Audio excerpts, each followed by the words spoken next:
Hey, what's going on, guys? Welcome back.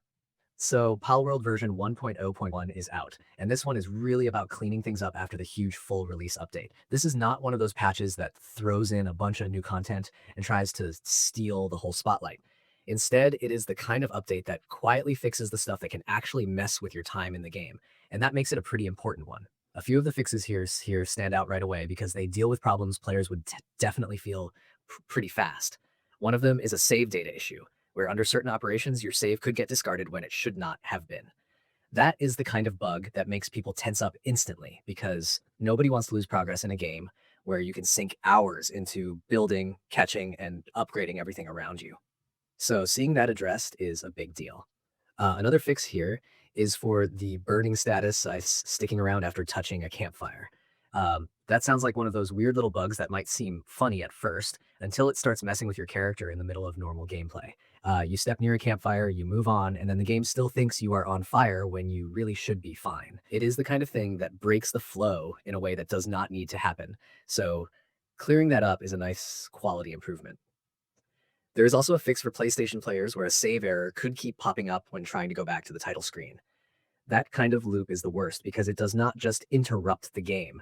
It keeps reminding you that something is wrong every time you try to back out cleanly. Getting that sorted out should make the whole experience feel a lot smoother for people on that platform. And then there's the Xbox fix, which deals with the game freezing for around 30 seconds after teleporting. 30 seconds is a long time in a game like this. That is not a tiny hitch. That is the sort of pause that can make a fast travel system feel clunky and annoying instead of useful. So if that was something you were running into, this update is definitely aimed right at that problem. Now, stepping back a bit, what makes the release interesting is how it follows the big full launch update. Palworld has officially left early access, and that update was huge. We are talking about a massive overhaul across gameplay, progression, exploration, combat, and balance. There are 72 new pals in the mix, with 47 brand new ones and 25 variants, and they are spread across new regions like Sunreach, the World Tree, and other fresh areas. So the world itself feels like it has a lot more going on now, and the late game finally has more room to breathe. The new endgame content matters too, because that is where a lot of games like this either keep people hooked or lose them. With the World Tree, new bosses, dungeons, quests, and progression systems, there is more reason to keep pushing forward instead of just settling into the same routine. That kind of expansion helps the game feel more complete, and it gives players something to work toward after the early excitement wears off. The balance changes are probably one of the biggest behind-the-scenes shifts in the whole release. A lot of partner skills have been redesigned, and some passive buffs that used to stack no longer do. That means team building should feel different now, and players may need to rethink which pals they rely on instead of just stacking the strongest bonuses over and over. I actually like that kind of change because it pushes variety. It forces you to pay attention to more than just the obvious best setup.